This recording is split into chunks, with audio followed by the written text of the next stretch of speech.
మూడో విడత గ్రామ పంచాయతీ ఎన్నికల సందర్భంగా ఆదిలాబాద్ జిల్లా బోధ్లో ఎన్నికలు జరుగుతున్నాయి. అయితే ఓటర్లను ప్రభావితం చేసేందుకు కొందరు సర్పంచ్ అభ్యర్థులు డబ్బులు పంచుతూ ఓటర్లను ప్రలోభ పెడుతున్నారు. బోధ్లో సర్పంచ్ అభ్యర్థి అనుచరులు ఇద్దరు 500 రూపాయలు అభ్యర్థి బ్యాలెట్ పేపర్ నమూనాను ఇచ్చి ఓటు వేయమని అడుగుతున్నారని ఓ మహిళ స్థానిక పోలీస్ స్టేషన్లో ఫిర్యాదు చేసింది. మహిళ ఫిర్యాదు మేరకు సర్పంచ్ అభ్యర్థిపై కేసు నమోదు చేశారు పోలీసులు.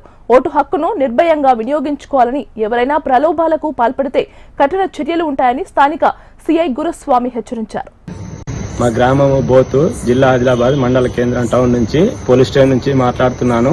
నేను అయ్యప్ప మాల మీద ఉన్న బాత్రూమ్ లో స్నానం చేస్తుండగా మా మిసెస్ కు 500 నోటు బ్యాలెట్ పేపరు బయట పెట్టి పోయిండ్లు. దీనికి ఉంగరం గుర్తుకు ఓటేయమని చెప్పి వెళ్ళిపోయిండ్రు. ఇద్దరు వ్యక్తులు వచ్చి, గొర్ల లక్ష్మణ అనే వ్యక్తి అండ్ గొర్ల గంగయ్య అనే వ్యక్తి, ఇద్దరు వ్యక్తులు వచ్చి 500 నోటు బ్యాలెట్ పేపరు ఉంగరం పైన ఓటు వేయమని చెప్పి వెళ్ళిపోయిండ్రు. మేము ఇప్పుడు పోలీస్ స్టేషన్ లో కంప్లైంట్ ఇవ్వడానికి వచ్చినాం.